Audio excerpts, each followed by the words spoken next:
Are you an adventurer looking to take your hunt to the next level? Then you're in the right place. Welcome to East Meets West Hunt with your host, Beau Martonik.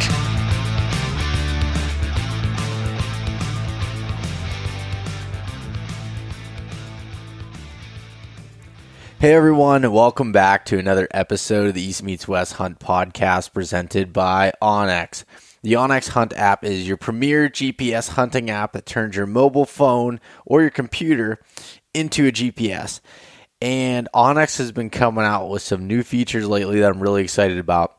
The first one here that I want to talk about is the 3D feature. So you can turn your mapping, your aerial view, everything into a three-dimensional image, almost like you would see, say, with something like Google Earth or something along those lines. So now onX has your regular topography layers, your aerial layers, your hybrid layers overlaid, and then you can also throw the 3D into the mix, and it's just really incredible. Right now, they're just in the testing phases of it. You can use it on your app, but note that there'll be some changes and improvements as it goes along. So definitely be able to check that out and use it to your advantage, especially when hunting, mountain bucks and some things like that where there's some terrain into it. You might be able to find those little benches that are otherwise hidden and tougher to find.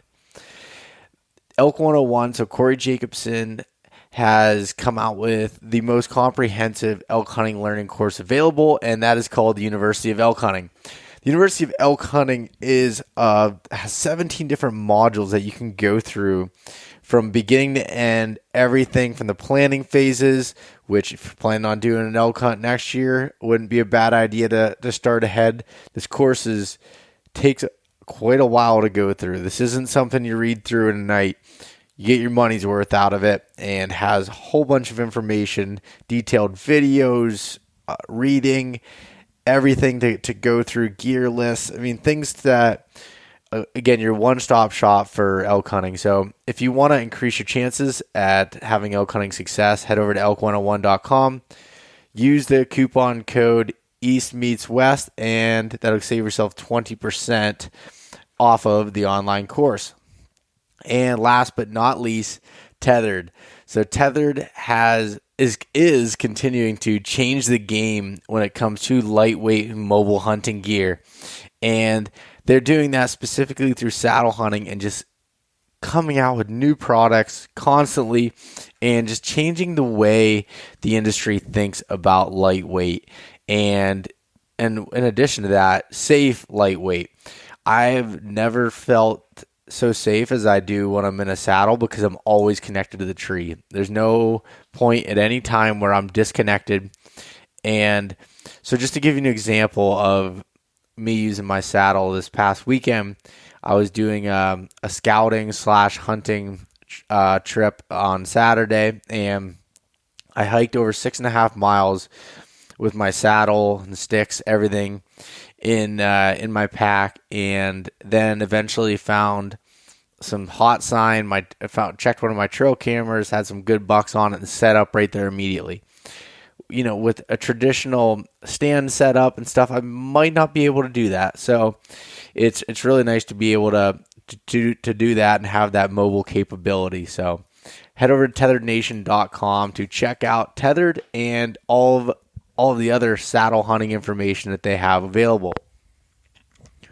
Okay, so this podcast is going to be a little bit different than some of the recent ones here. So this is going to be a full question and answer podcast. So it's going to be a solo one. It's just with me. When I started the idea for this I asked a question on my Instagram story about questions people wanted to hear with mountain bucks. Well, I got so many different questions and thoughts and things. So one, I'm going to break this down into 2 episodes, and then I'm also going to do some more of these in the future, but with guests on, and almost go through like a scenario basis. So say I have, someone like Nathan Killen on, and Nathan and I go back and forth of answering, questions, say a question with, dealing with wind and how do you hunt it. I'll give my situation, then he gives his, and we discuss it. I think that would be a really beneficial thing, and so that's something I want to do in the future as far as topics go. But for this episode, like I said, I'm going to give you my opinions on this. I am not going to sit here and tell you I know everything with it, that I'm the most successful hunter when it comes to mountain bucks. I am definitely not. I've been doing it for quite a while. I've had pretty consistent success with it, but I'm not killing the 6, 7, 8-year-old deer every year. I'm talking, 3-year-old deer, 4, 5, 6, somewhere in that range. And I don't want to sound like I know everything. These are my opinions, and take it for what it's worth. When it comes to that, there's 100 ways to skin a cat. So just keep that in mind as we start to go through this.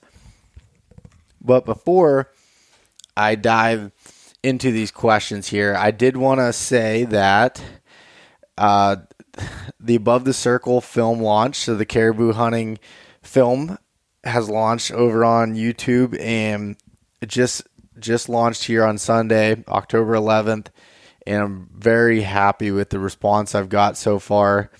I mean, the film, I'm very, very proud of it, and when I say that, Justin just crushed it, with the filming and the production and everything else. So if you would be so kind and head over to my YouTube channel, which is just my name, Beau Martonik, and check out the video Above the Circle.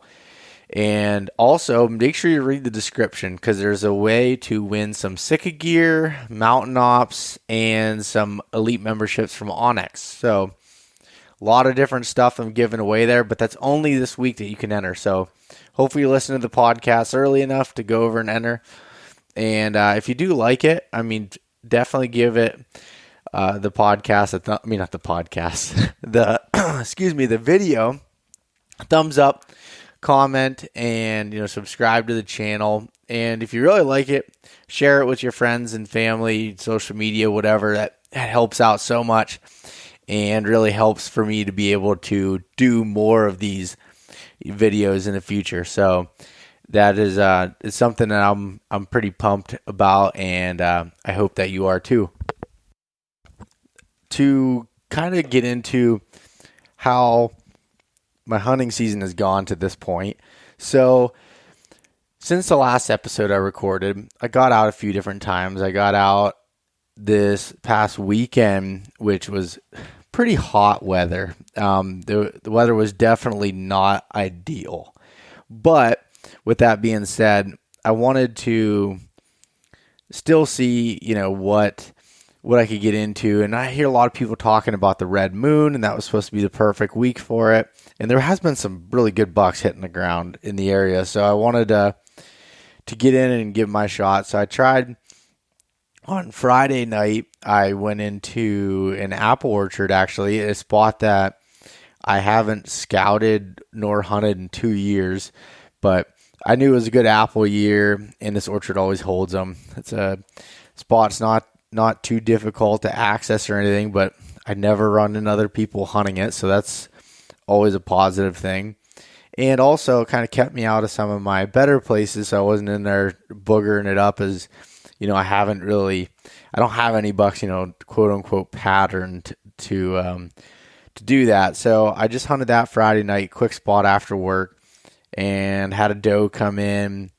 And it was funny, so the doe looked up at me because a raccoon crossed the creek. So it was a creek bottom apple orchard, which most of them are, and a raccoon was making a bunch of noise under my tree, and the deer started snorting at the raccoon, and then all of a sudden looked up the tree and saw me hanging there. So she was looking at me and couldn't figure out, just didn't move. And then she started snorting and walking away and blowing at me. So I started blowing at her back. She turned right around and came back in, and then settled down throughout the night. So that was kind of funny. A little test that I did there. And my dad's told me he's done that before, so it was something I learned from him. And then I was climbing down from my tree. It was just getting dark, and I thought the doe had kind of moved away, but I knew she wasn't too far. And as I'm get down to the base of my tree, pack everything up, pack my saddle up, my sticks, start hiking out, and I get right about to the apple tree, and there's 6 does at like 10 yards, maybe even closer. And it's funny when you're in the dark with a light, how they're just not as afraid. I mean, the wind was in my favor, but I was obviously right there and making noise. So it was kind of an odd experience, but that was how my Friday night went. Saturday, I did not hunt in the morning. I decided to get some work done for the film release and do some stuff around the house. So I did that and then went out in the afternoon and just had a plan for this giant loop of a walk. I had some trail cameras at some of the furthest point, but wanted to scout my way there and just kind of fast-paced walk and check some different apple trees that I'd found in the spring, which all of them were a fail.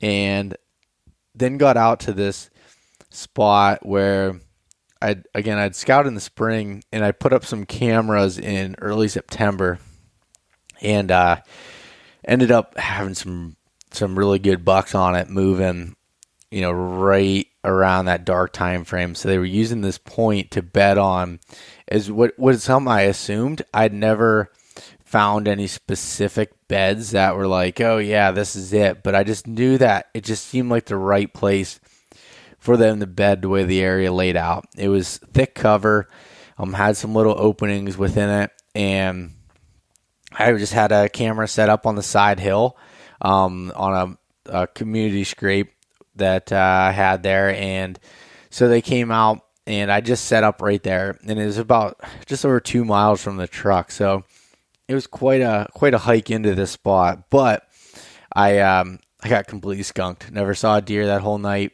I actually had a nice, probably 120-inch 8-point there the night before on camera. And I was kind of hoping he didn't come in at the same time, because I would definitely probably shoot him. And it was a good, looked like a 3-year-old 8-point, very, very respectable buck. So but I had some bigger ones on that I was hoping that would be there. But the only reason why I decided to set up was more or less had some activity around dark, and I was already there. So it wasn't like I was going to, mess up the spot anymore. But nonetheless, we've got a big cold front coming through the end of this week. I am definitely going to be in a tree Friday night after work and Saturday morning. I got some stuff going on Saturday evening, so I won't be able to hunt, but I will definitely be out there in the morning. I try to take this time of year where I don't think my odds are as high as they are, later in October. So I try to take these times and spend more time doing other things, getting stuff done around the house, spending time with family and my girlfriend and everything else, and trying to, balance things a little better than maybe I've done in the past. So that's one of the things I'm going to do there. And then coming into the following, weekend there, actually I'm in a wedding, which I know terrible planning on his part, but so I won't get to hunt that weekend. But then right after that comes into when Jared from Tethered is coming in to do some filming and hunting with me for like 4 days, the end of October. And then that jumps into go back to work for a week and be in November. And then the second week in November, Justin Mueller, who filmed my caribou hunt, he's coming out here to film as well. If I happen to tag out early, going to head over to New York or Ohio to hunt. So got some big plans going on here, but I hadn't given a really good recap of my deer season to date, so I wanted to start off this episode with that. All right, so these Q&A questions are going to relate to the early and mid-season. So I put them together this way. So for the the time of year and also split it up, the next one will be more of a pre-rut episode. So started off, first question is, how do mountain bucks differ from your typical ag field mixed land bucks? And the best way I would describe that is mountain bucks or big woods bucks, which they're different and the same at the same time, they don't really have these destination food sources and your strict bedding cover areas, because there's so many places for that. So I am not a person that believes that bucks in the big woods and the mountains have, one spot that they bed or one area. I think they move around quite a bit. And so it can make it difficult. So these bucks are, I would say, almost living more of a natural how deer is supposed to be life, rather than when you're in your typical ag field mixed kind of bucks. They're almost, I don't know how to put this, like persuaded by other, things, by having food sources, whether that's farm crops or food plots, things like that. So there's not as much, bed to food. There's some of that with when you have acorns and apple trees and stuff, but most of the time it's not typically that way. The second question is, how do your locations change from opening day versus the following weeks from hunting pressure? So the biggest thing there is opening day. I think you could definitely catch a buck hitting some of the food sources like acorns and apple trees and stuff along those lines. Without some of those more mass crops, you can find them hitting them in daylight yet before some pressure moves in, and also just other things that change their behavior a little bit. But so I might hunt not as aggressive on opening day as I do, coming towards the following weeks. The following weeks, my locations are pushing a little bit, further either into the cover or right on the edge. I'm trying to start moving towards those scrapes that are, still on the way to maybe some sort of a food source if possible, or, on edge of a logging cut or something where they might be bedding and feeding in. So trying to move a little bit closer as things, progress, because one of the areas I'm hunting this year does have a lot of hunting pressure, but most of the people are hunting those food sources. And, whether that be the oak tops or some of the apple trees. I know I gave an example earlier where I found apple trees that weren't hunted much, but essentially I'm trying to differentiate myself from them and move back in a little bit closer, hopefully to catch them, from their bed, in daylight there. So and that kind of leads into the next question is, can you pattern mountain bucks? I think it's maybe possible. I can never say that I've successfully patterned a mountain buck.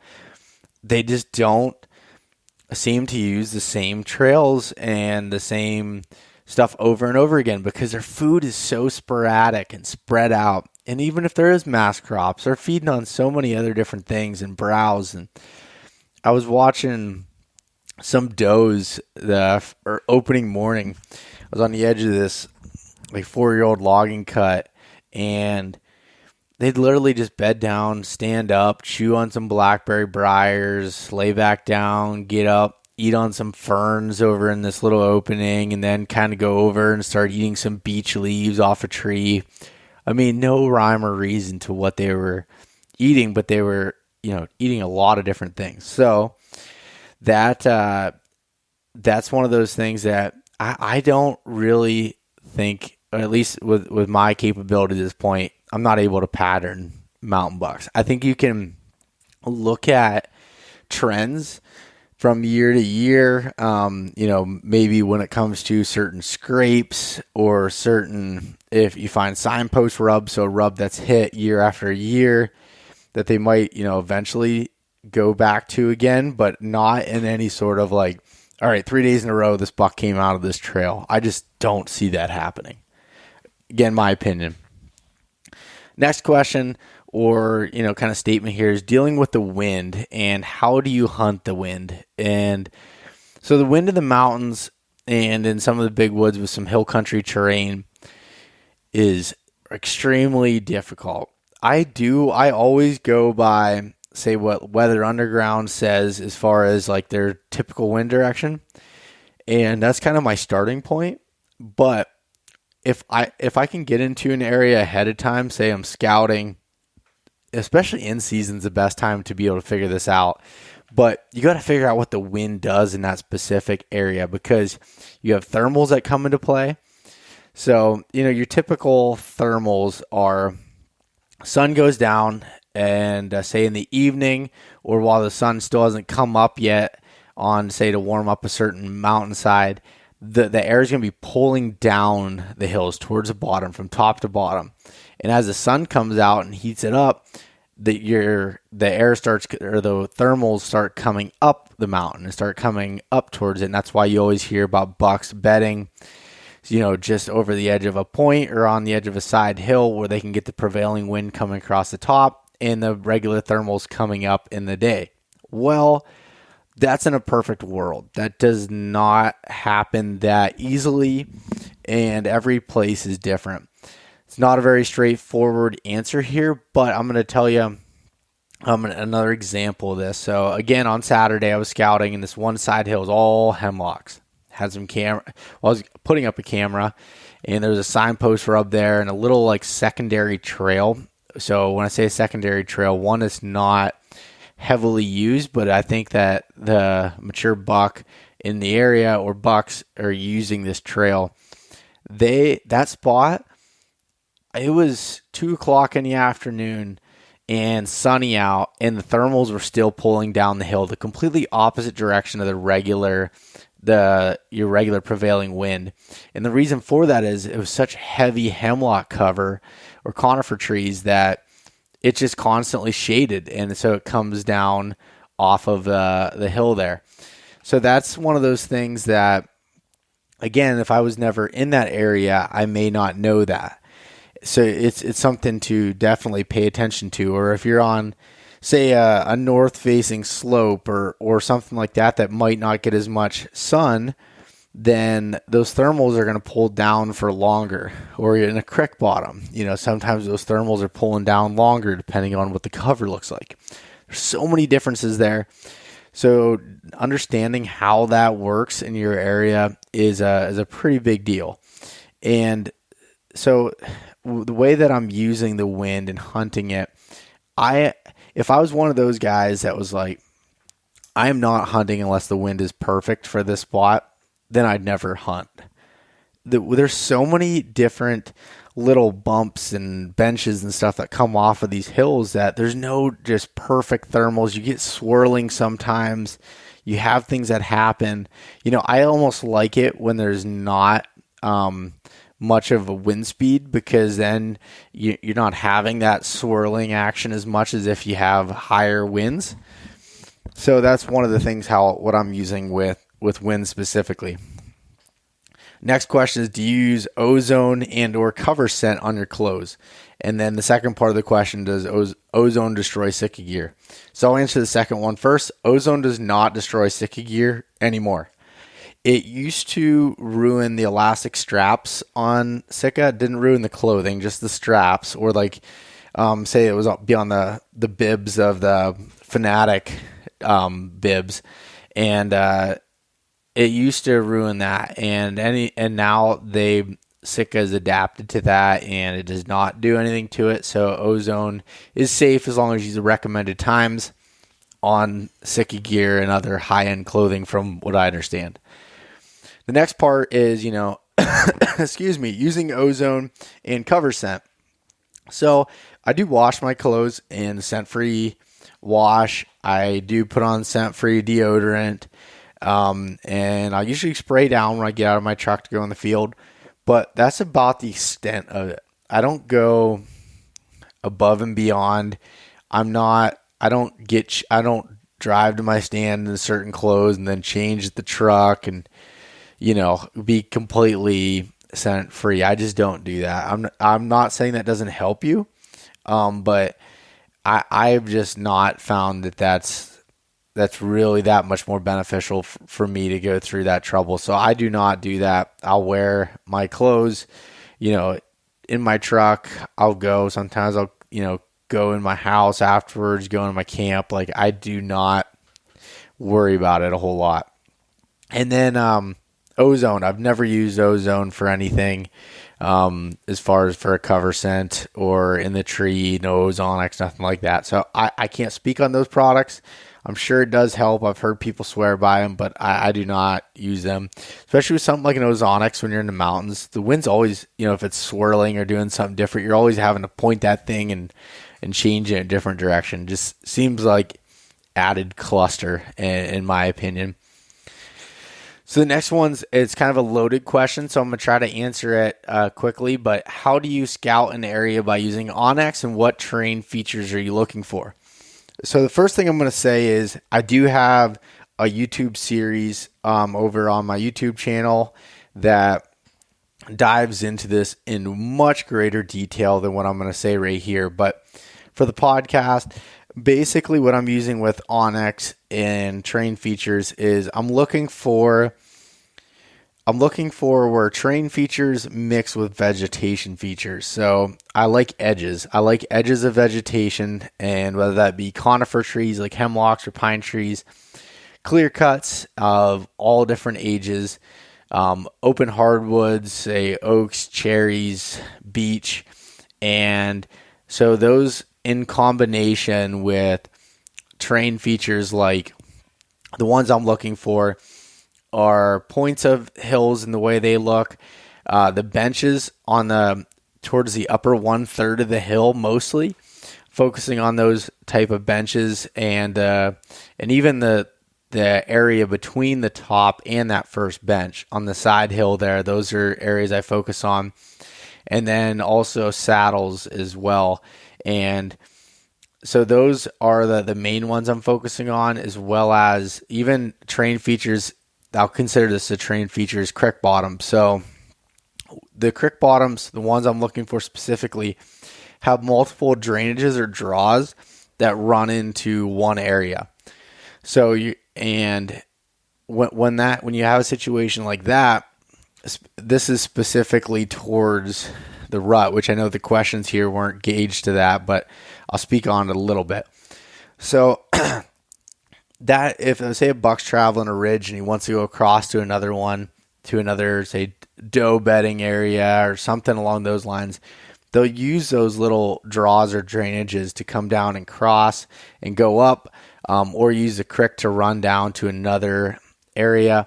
Sometimes the way the creek bottoms can be laid out, they can be thick in cover, and does will bed right in the bottoms, so that can be a really good spot for that. And then using different vegetation features to funnel them to an area. And under vegetation features, I'm going to categorize water bodies in that as well. In specifically beaver ponds, they can really funnel deer to one side or the other, and then also, above or below, depending on where they're able to cross. So those are things I'm looking for as far as using onX. And then how I'm narrowing down a large area to a smaller manageable area to scout is finding those really good terrain features that catch my eye, but more importantly is the different vegetation features that are mixed in with that. So I'd hunted some areas in northern PA that were just all hardwoods, big timber type stuff, and had the right terrain, but not as much vegetation feature changes that made it difficult. So finding areas that have a mixture of different age clear cuts and the different conifer trees and then also the open hardwoods combination, those are areas I'm going to focus on a lot more than areas of just big hardwoods or more similar like terrain. I'm looking for different terrain and vegetation. So that's how I'm kind of narrowing down those larger areas. So how I'm finding the mature king of the mountain type bucks in northern PA is cover. I mean, cover is one of the biggest things. When you have good cover and a mixture of different types of cover, you don't even need to be as far off the road. Some of my spots I've found, I've got a camera in one place right now, less than 100 yards from a road, and it's a really good spot.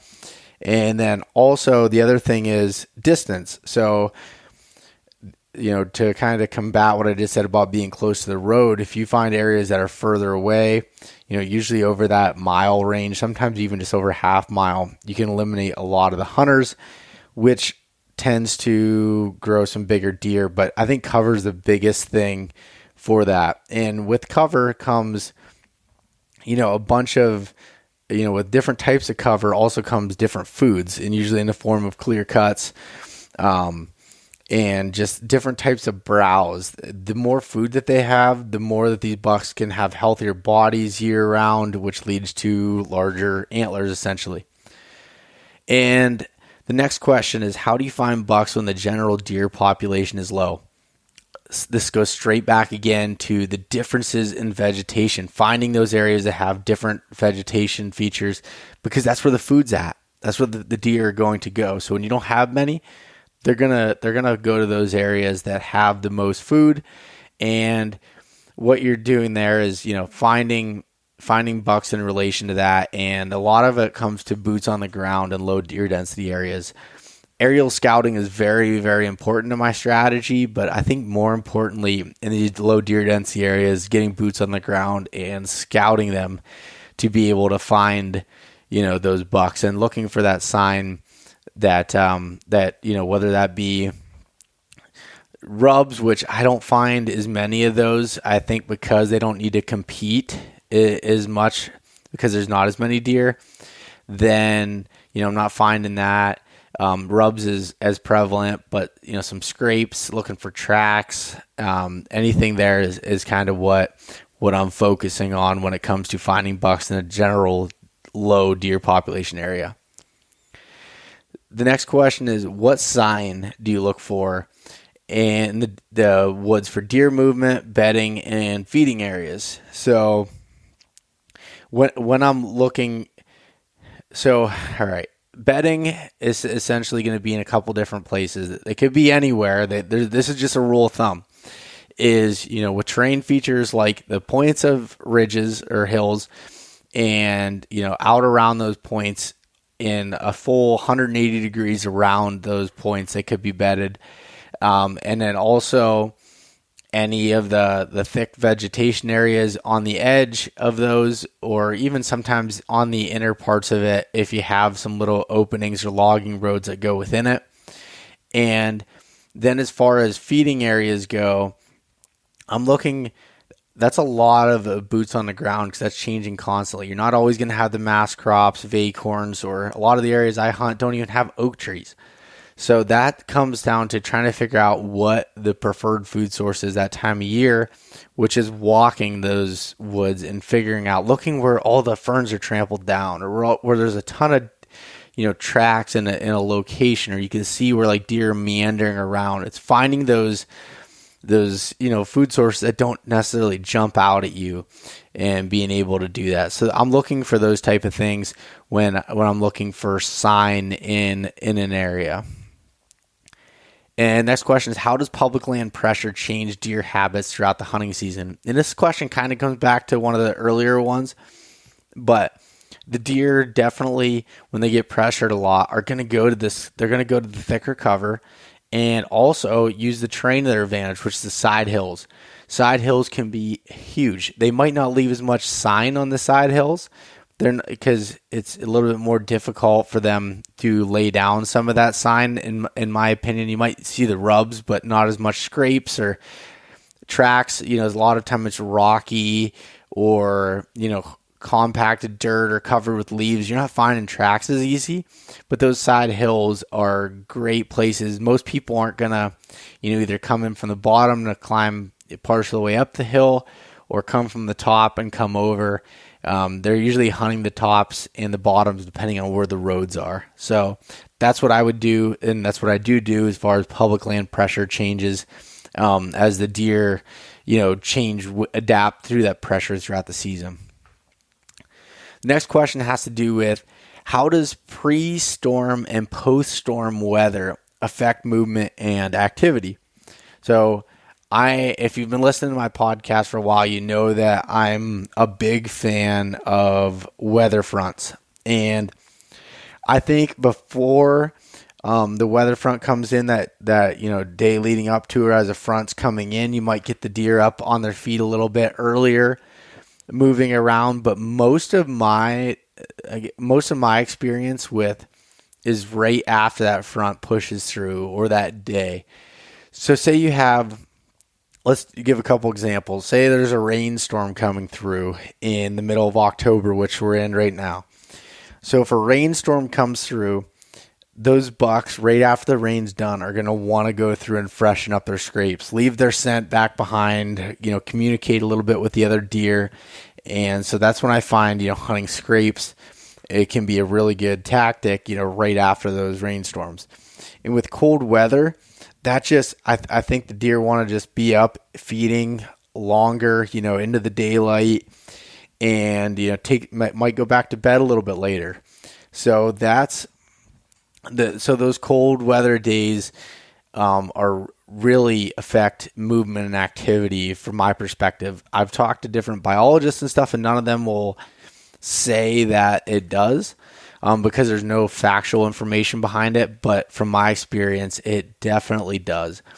One of the things, say you get a major cold front that comes through during the rut, and again, I'm pushing, a little bit ahead here to talk about the rut, but midday movement could be super good. So if it's really, really cold in the morning, they might be laying down to kind of preserve some of that energy and letting the does bed down. And after they bed down that mid-morning through afternoon, then they're up moving and cruising. And so that's where I see those fronts being really important during that time of year. But right now, mid-October, cold front comes through, I'm trying to hunt scrapes. That's my biggest thing. I'm trying to hunt scrapes closer to bedding, if possible, closer to cover. That's my big tactic when it comes to this time of year.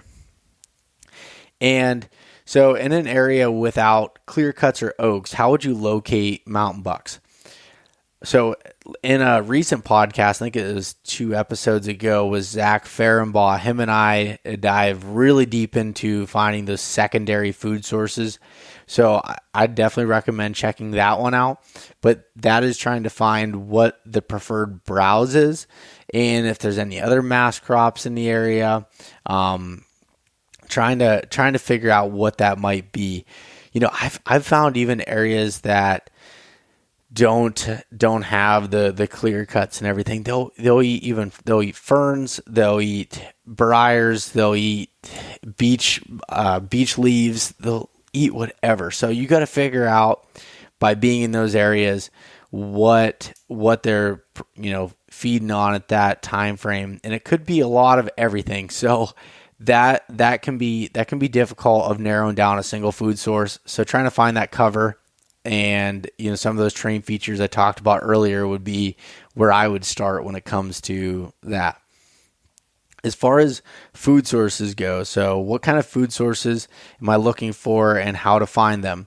So again, we'll start out with mass crops. Those are the best you're going to have as far as a more of a destination type food source. They're not, they're not a food plot. They're not... they're not a ag, they're not any sort of ag or crops. But they can be really good. So oak trees, acorns, red and white acorns, the red and white oaks, and white oaks is, as you probably know, are the preferred of the deer, and they're typically smaller. The guys over at Exodus Trail Cameras put up a really, really informative video on this on their YouTube channel, how to identify the different oak trees. Highly recommend checking that out. And in addition to those as mass crops, if you're in Pennsylvania, we have a ton of cherry trees. A year like this year with black cherries dropping, those can be a big feature, as well as beech nuts. So if you find any beech nuts in the area, deer love those as well. And the last one that it can be really good is apples. So if you have any apple trees, especially ones that hold on late, it seems like most of mine drop before the season. But if you can get some this is something my dad taught me, but some that these apples last, say they're on the trees for a while and they make it through a few frosts, it seems to make the apples more palatable to the deer. Then they really flock to them after the cold weather, rather than earlier on. They'll still eat them all the time, but that's where I start to see, or where we've as a family have started to see the bucks really starting to focus on apples, is after some of that cold weather is frosted them a few different times. So And then, on top, so after the mass crops, then looking at some of the less obvious ones, and clear cuts are huge. If you find those clear cuts in the 3 to 8 year old range, I think those have the most food in them. Whether that's briars, you're looking at, there's dewberries, there's a whole bunch of different things that are in there that they're chewing on and eating with. There's just so many, the fresh trees that are coming up, the limbs and the leaves on that, all that can be really good. And even different types of grasses that you find in some of the bottoms or on the hillsides, all that stuff. It's really knowing your area. It's to figure out what they are feeding on. And you don't need to be an expert in knowing all the different plants and all this stuff. Literally just using your woodsmanship and looking at it. Okay, they're milling around in here. Looks like they're eating something. What are they eating? And trying to pick up on that kind of information and go from there.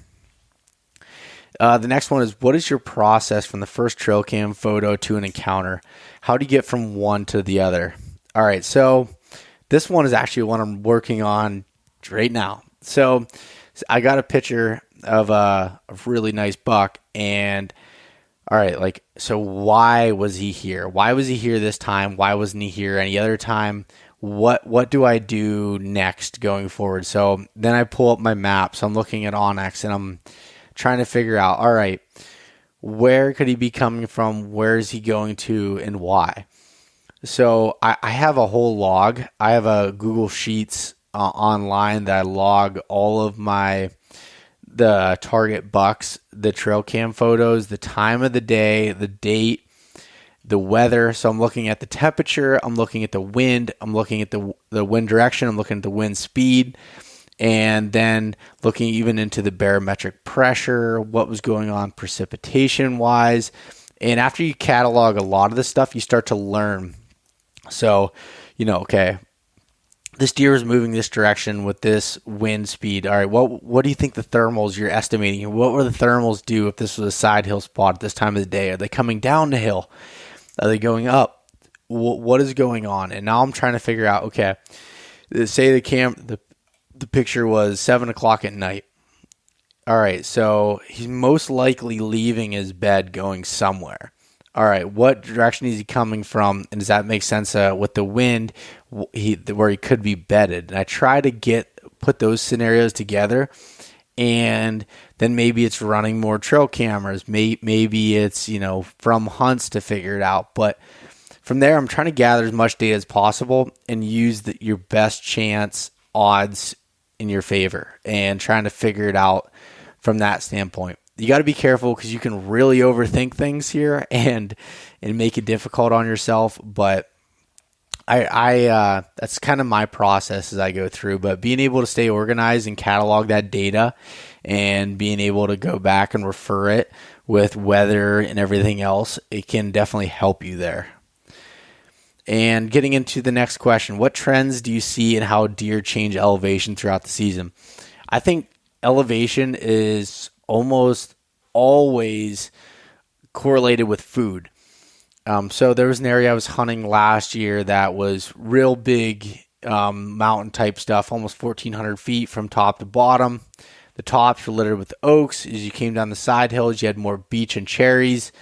And then, into the thicker bottoms that didn't have as much of the regular food. But essentially, the acorns weren't there on the top of the hills. So where all the sign I found in the spring, because the year before had a good acorn crop, they weren't there. So they were down lower where the food was. There was black cherries, there was beech nuts, they were down lower. So food can affect them a lot. But as far as throughout the season, I think that all depends on the area. But these bucks are generally going to stay, up, say, towards the upper third of the hill in mountain buck country, up towards the tops a little bit more on the side hills if the food's there. And then, as you get through later in the season, they might cross through the bottoms. I don't believe they live in the bottoms a ton. I think your best chances are going to be up on the hill. But as you get later in the season, if you get a ton of snow, if you're in northern PA or northern New York or any of those places where you're getting a lot of snow, it might push them down a little bit lower. I know that from finding sheds. I find, more sheds lower in hard winters in the bottoms than I do on mild winters where they're more sporadic, more up, towards the tops, bottoms, kind of everywhere in between. So that's kind of how I see the deer using the elevation and how they kind of do that throughout the season. And the last question I have for this episode is what to consider when identifying a respectable buck when hunting strict mountain-only deer. So this one's really difficult to answer because it's all going to come down to your goals and what you want out of it. I think any buck from the mountains is a respectable deer. I mean, I think that's something to be proud of. But say you've got a few bucks under your belt and you're looking to hunt, say, mature deer. For me personally, I'm looking for deer 3 years or older. Some may argue that's not fully mature yet, but I think with these type of deer, a 3-year-old deer, surviving the hunting seasons, doing all that is definitely, a smart deer. And there's not really an antler size that you can correlate with this because there's bucks that I'll have that are 5-6 years old that never get over 125 inches, and then others that might crest that 170 inch range. So for me, I'm looking more at age than I am with antler size as far as when it comes into what I would consider a respectable mountain buck. But just note that when you're hunting these types of deer, you're not always going to see those giant racks, and that does not mean that they're not an old deer. So that's, and sometimes that doesn't even come with, I used to think like that antlers that were heavier and thicker meant an older deer, and a lot of times it does, but that's not the scenario. I have a buck on my wall that was aged at 5.5 years old that had pretty thin antlers, but his body was giant. So the bodies tell a lot more than I think the antlers do. So that's kind of how I'm, identifying bucks, what I consider something I want to hunt, what I want to shoot, and go from there. Well, I think that's enough for this episode here. I hope that it was helpful. This is my first chance at this. If you thought it was terrible, tell me that. Say, Beau, go back to having guests on when you're doing these type of things. My feelings won't be hurt. But I just wanted to get some of these questions out of the way I see it, the way I hunt. This is, again, my opinion. So use that how you wish, and hopefully you can apply some of these things to your area to be able to help you out. And just want to wish everyone a good luck throughout the rest of this hunting season. And hunting mountain bucks is a freaking blast. It can be very difficult. It can be stressful on your mind and your body, but it is so worth it when it comes to fruition. So if you do want to find some more information on the scouting portion and some of the videos on how I do things, head over to my YouTube channel, which is just my name again, Beau Martonik, and you can find all that information. And then also all the previous podcasts I've done with great guests. There's a ton of stuff there to be able to help you out. But a lot more of this is coming from some more Q&A stuff coming up, and also some more with guests in the immediate future here. So, well, good luck to you again, and take care. Thanks so much for listening to this episode of East Meets West Hunt with your host, Beau Martonik. For more great content and to stay up to date, visit eastmeetswesthunt.com, Facebook at East Meets West Outdoors, and Instagram at East Meets West Hunt. If you enjoyed today's episode, please review and subscribe, and we'll catch you next time.